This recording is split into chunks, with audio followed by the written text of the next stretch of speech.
Welcome back to the show. Today I'm titling this episode, Be the Lion. Be the Lion. I know that's probably a weird title, but I want to share some of my weekly blogs. I send out a weekly email that goes out to several thousand people every week. I've been doing that since about 2009. And I want to share some of those emails that I've sent out to these folks that I think there's some tips in these, what I'm going to share today, that can help you reach a level in your life that you think may have been only for other people. So let me kind of jump into it. The first one I want to share with you is called Anchoring for Your Life. I can still realize that many people judge you and me by seeing a paragraph, if you will, in our lives instead of understanding your entire life, or maybe your entire book, if you will, in quotes. There's decisions made in people's lives because of maybe specific reference points or anchors that they've established in their life, thus impacting their lives. And I think you can relate to that because you've made decisions based on things that have happened in your life, which makes you tempted to do certain things. You have anchors and I have anchors that may have been taught to you as a child. And like an example, you touch a hot oven, you're going to get what? You're going to get burnt. Or if you don't hold onto the railing going down the steps, you're possibly going to fall. Or another example is looking both ways before you cross the street, because if not, you could get hit by a car. There are examples of anchors that you and I live with today. But there are people that are given anchors or taught anchors or lessons that limit their ability to achieve more in life. Some people are taught that people of certain skin tones are bad people, or only people with certain skin tones can excel or achieve any level of success. But you see, anchoring gives you a pivot point. It gives you a pivot point in which you can maneuver through life. It gives you a home base when it comes to maybe attempting new or different ventures. It gives you a foundation. It gives you a starting point, plan A. But there's many of us, I think, who need to redefine our anchors that you've developed over a lifetime. Maybe seeing yourself in a new light or doing new things gives you a new anchor point. It gives you a new foundation. In my own life, different conversations I've had with some smart people have created in me a new anchor, a new starting point for me. Because one of my anchors was not thinking that I could do certain things in life because of certain struggles that I have.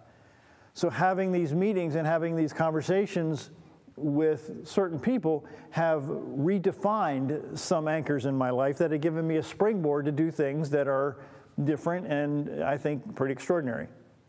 Now, your reference point or your anchor will determine how far you go in life. That's a fact. Your anchor and your reference point are going to really determine how far you go in life. In fact, in March of 2017, I had lunch with a very successful businessman. He had built $1 million business, done very well in our state of Maryland. And then I gave him a copy of my fourth book, and he thanked me for it, but he looked at me and said, "I can't read." Now, this is a millionaire who didn't allow his struggle of not being able to read to keep him from achieving some extraordinary goals in his own life. So he had to create new reference points in his life in order to accomplish some, at least in my mind, some extraordinary successful areas in his life, even though he struggled in a very pronounced and obvious situation. So your ability to recreate and redefine your anchors can be life-changing. Now, there are many of us, maybe you, have grown up with certain struggles and certain challenges in your life that you have maybe allowed or made excuses as a result of those struggles. I'm one of them. I've made plenty of excuses because of my struggles and my challenges. So your past pain and your disappointments and emotional struggles and failures don't have to become an anchor in your life. An anchor meaning to hold you back, to keep you from doing some really cool things in your life. So if you take the valuable lessons from those days and recreate a new foundation or a new anchor, you can really launch into some really cool opportunities in your life, but you have to rethink and redefine what those anchors are. So you might know people that have these levels of success in their life. Maybe they have people screaming in their ears that they want to give up. Maybe you have people in your life that have told you that you can't make it because of your handicaps or your struggles or your hiccups or any area of life that you've struggled with over the time. Maybe you've had these voices in your head saying you can't do it, or maybe you're not good enough, or maybe you don't have it in you. Maybe you tell yourself, I'm just a loser. Or maybe you tell yourself, I'm too weak, or I can't push through the pain, or your past has damaged you way beyond repair. Or maybe you say, I don't have enough experience or education. So I'm thinking about all those voices that are going on that you've heard probably in your head at least once that can keep you in a state of funk, F-U-N-K, for a very long period of time. So when you look around and assume that the people who have it all together is really a correction or adjustment that you need to make in your own head. Because most people, listen, most people do not have it all together. I'll say it again. Most people do not have it all together. Some of their struggles are just not very transparent. But I guarantee you, most people that you will see that have any level of success whatsoever struggle consistently. It's taken me a very long time to callous my mind against certain situations and feelings of inadequacy. I mean, you just heard moments ago I got stuck, I stuttered. Pretty bad that time. I grew up with a horrible stutter. I've worked on it for decades trying to get it under control. But there are some times when it comes out, and it's, to be quite frank with you, humiliating in these shows when it shows up. Because I'm constantly working on my breathing and remembering to do certain things internally to try to control it. But sometimes when I forget for a second, I get stuck. The temptation would be to edit out that part of my show. However, that would be probably disingenuous of me, not to, especially when the theme of this show is to really kind of push yourself through some of those struggles. So the normal process, the process of trying to get better at what you're trying to reach in your life is exhausting because you have to redefine what normal is, because most people around you are going to give you the definition of what normal is, which by translation means being average and ordinary. One day, a long time ago, I discovered that the most successful people that have ever lived for centuries play mind games with themselves every single day because they sometimes have that loser mindset, those feelings that get in their way from realizing some level of success. And that was a huge revelation to me. That was a huge aha, that I'm not the only one that has to play mind games with my own mind, right, consistently in order to overcome those demons is a strong word, but those negative feelings and those feelings of inadequacy, or those feelings that I can't do certain things that are above average, that are not average and ordinary. So this new revelation to me created in me a mindset that if I want to achieve anything great, then I have to shut up those voices, those thoughts, those feelings that are trying to keep me back, and maybe for you too. Those who push themselves to amazing levels of success, and I say this a lot on the shows, they invest in books and other reading material that really counters those negative voices going on inside them. In my office, I have quotes all around my office because I have to, for me, maybe not for you, maybe you don't need reminders like I do, but I have to have reminders staring at me in the face every single day to keep me from doing the things that I should be doing instead of allowing my lack of confidence in my own abilities to do the things that I need to be doing, not really only for myself, but more importantly, for other people. So that's a huge habit that successful people use all the time. They don't allow discouragement and self-sabotaging words to leave their mouth, because their ears are going to record what they're hearing, and if they hear it long enough, it's going to become an anchor. It's going to become part of their belief structure in their own lives. I can't help but think of the great boxer Muhammad Ali. And he said one time, he says, I hated every minute of training, but I said, don't quit. He said, suffer now and live the rest of your life as a champion. He was and is the same man who always said to whoever would listen to him, I am the greatest. Why? He had to talk himself into believing that he was the greatest, when I would suggest to you that some days he got up and didn't feel like the greatest. He didn't feel like keep getting back up. You have to have these voices screaming in your own mind. You have to create them by surrounding yourself with people, places, words, relationships that will help reinforce the thoughts that need to be in your head. So those voices that try to keep you back from doing extraordinary things will eventually go away. It's going to take a long time, but eventually they're going to get more and more quiet. Every waking moment, if you're serious about reaching the top, honestly, it's going to suck. It's going to be difficult. In fact, the military in the United States, there's a branch of, I can't remember which branch, but they said embrace the suck. Embrace the suck. In other words, embrace the difficulty while you're going through it, because that's part of getting somewhere that you're trying to reach in your own life. Pushing past the suck, you know how hard that is? Especially when you feel like quitting and throwing in the towel. So there's a consistent pattern of those who reach every level of success. They decide to really talk themselves into pushing through their struggles in ways that most people can't understand. I think multiple times the mind is wired to tell you to run away from pain. You know, that fear of facing things, that running from difficulties and struggles. It's designed to take the path of least resistance, and it's built to protect you from harm. And what I found out, that there's a lot of people that have discovered this, that your brain doesn't want you to struggle. Let me say it again. Your brain does not want you to struggle. Your brain will tell you to stop when your body is screaming at you to quit, because again, your brain doesn't like you to be in pain. Your brain doesn't want you to struggle and fight and really go through the hard times. Your brain wants you to take it easy and relax and be average and ordinary.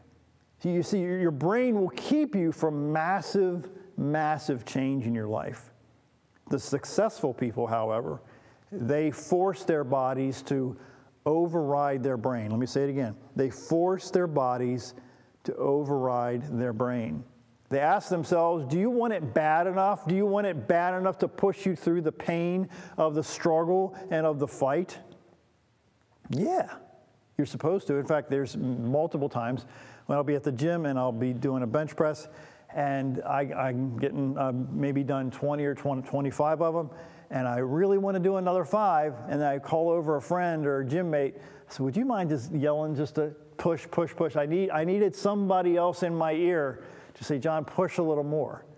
What I'm asking you today is to surround yourself with people who's going to be screaming in your ear to push a little more, to take another step forward.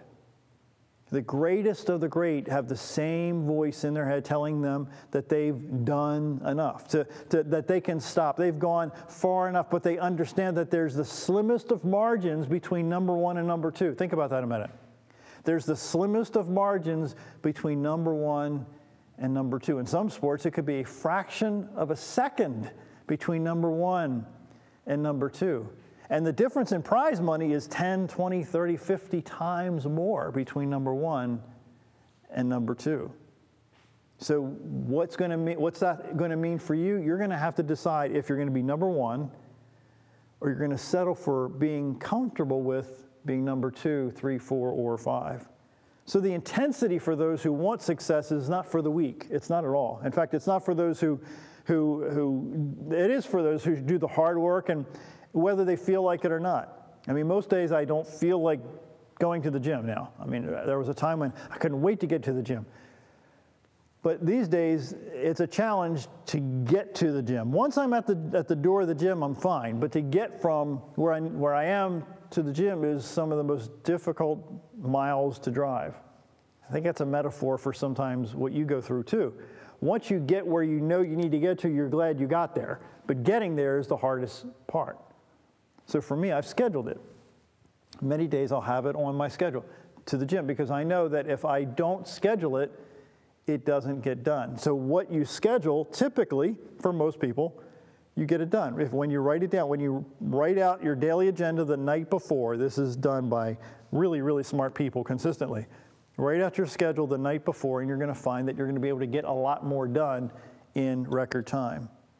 The great tennis legend Serena Williams said, "I just hate to lose.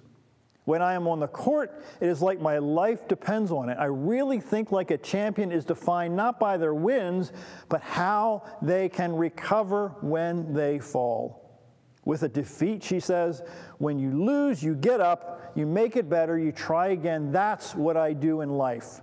When I get down, when I get sick, I don't want to just stop. I keep going, and I try to do more." Everyone always says, never give up, because you really have to take that to heart and really do definitely never give up. You have to keep trying. Serena Williams is one of the most famous tennis players of all time. So she has to keep telling herself to keep getting back up. So if it works for her, then certainly it should work for you and me.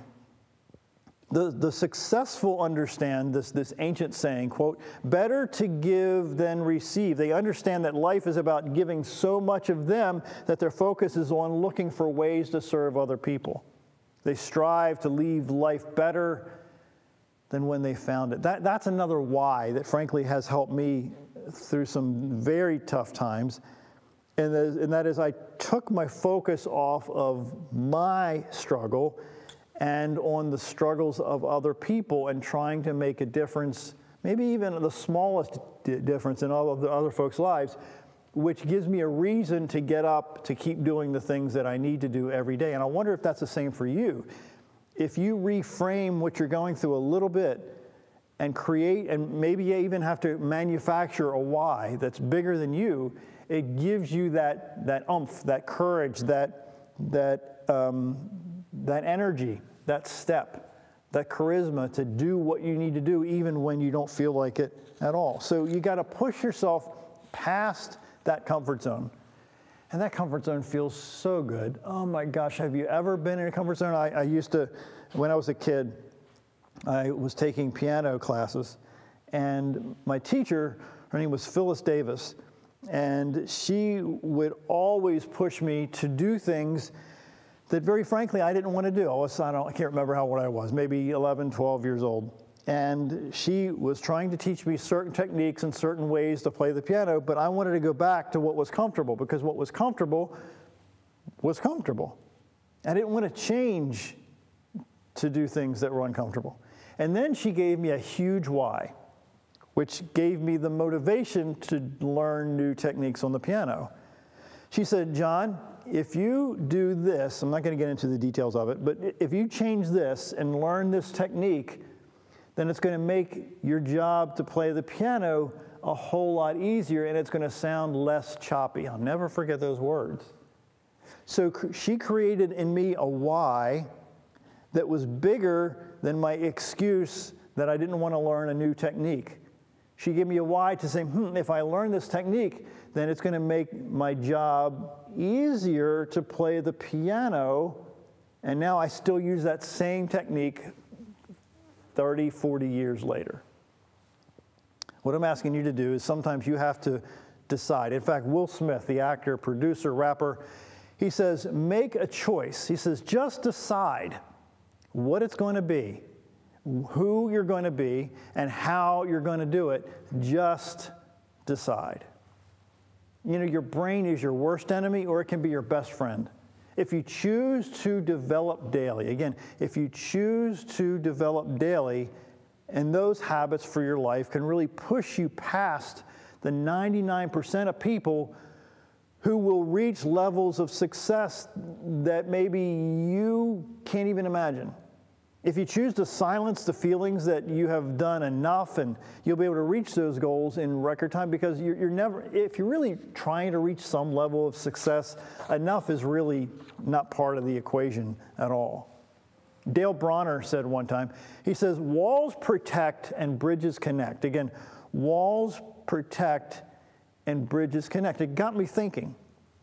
So he kind of described it in a way that he says that you need to take one step at a time. There's some who are critical of those, maybe who build walls around us, but the most successful people in the world build walls in their lives.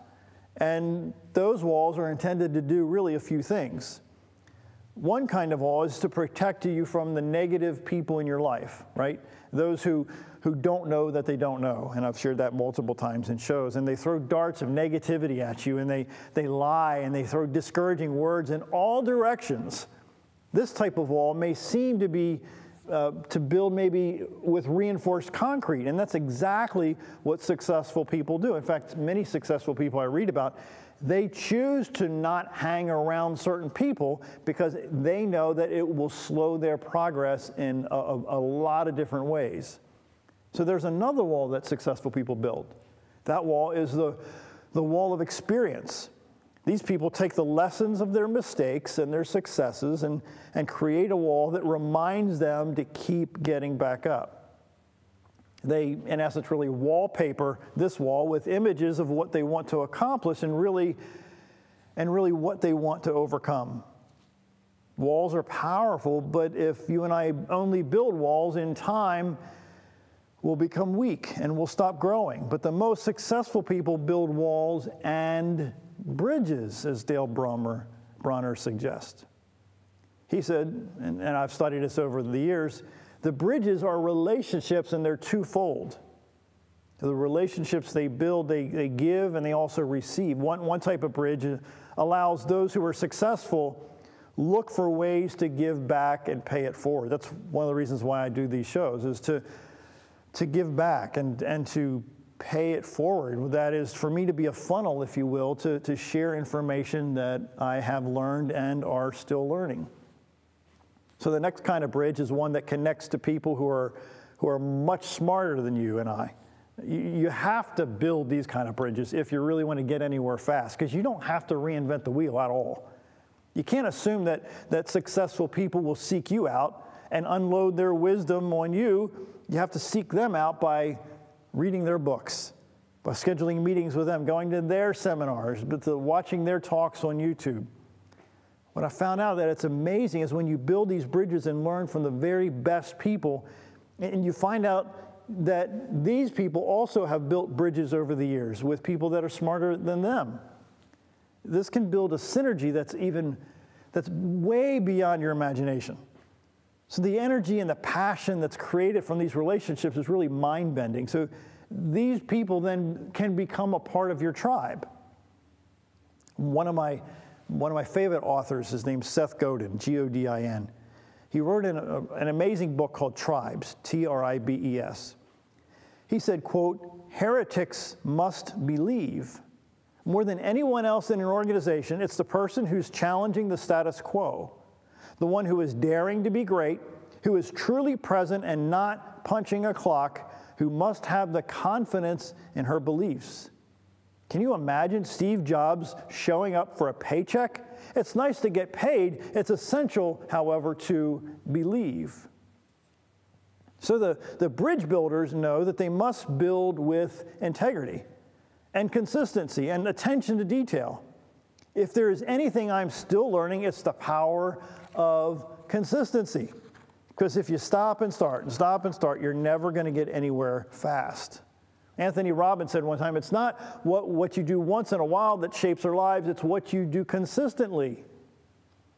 So there's another bridge that few people build, and it's the bridge of accountability. This bridge is created to bring trusted people into your wall to keep you accountable to your long-term goals. These people remind you that your struggles don't have to become your downfall. Again, these people remind you that your struggles don't have to be your downfall. One more time. These people remind you that your struggles do not have to become your downfall. They remind you that you must do what you even don't feel like doing in order to achieve some things that you haven't achieved yet. So if you want to be a lion, if you want to be above average, if you want to be extraordinary, build your bridges and build your walls, and then you can accomplish some things that only the very few, the 5% in the entire world, accomplish consistently. My name is John Carver. Thanks for watching, and we'll be back real soon.